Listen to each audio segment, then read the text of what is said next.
One of the few interviews ever granted by Pol Pot was recorded by a film crew from Yugoslavia.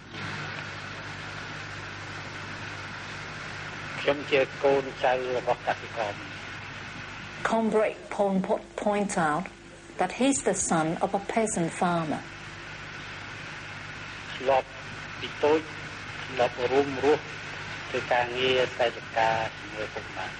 When he was young, he lived and worked on his parents' farm.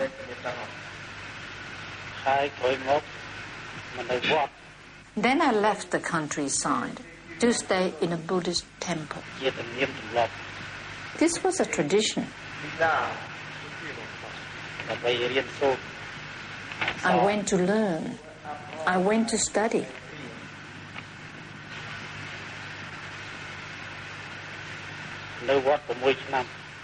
Altogether, I stayed in the temple for 6 years.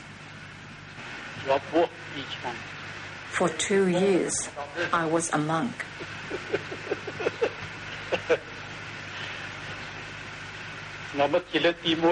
Comrade, you are the first person to hear my biography. Mr. Pol Pot, he belongs to a bourgeois, very bourgeois family.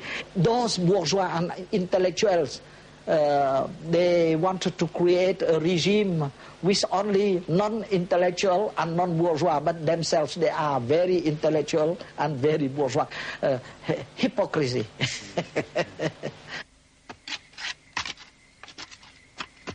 Not only the bourgeoisie, but everyone else who'd come from the cities and towns were presumed to be enemies of the revolution. They were the hardest hit by the work regimes. They were the last to be fed and the first to be called away for execution.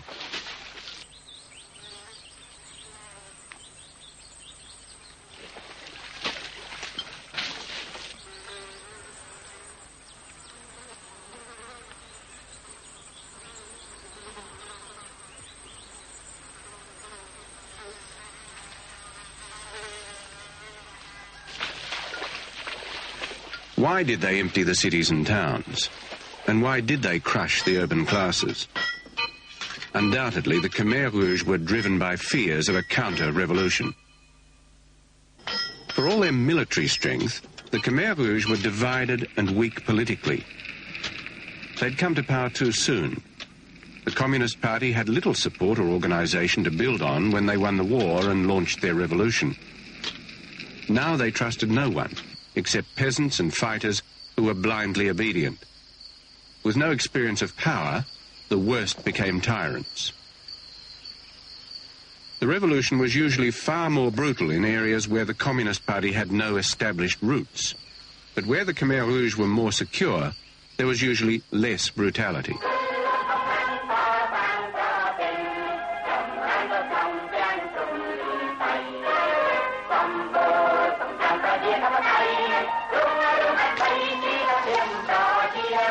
Standing together with the people is their revolutionary army.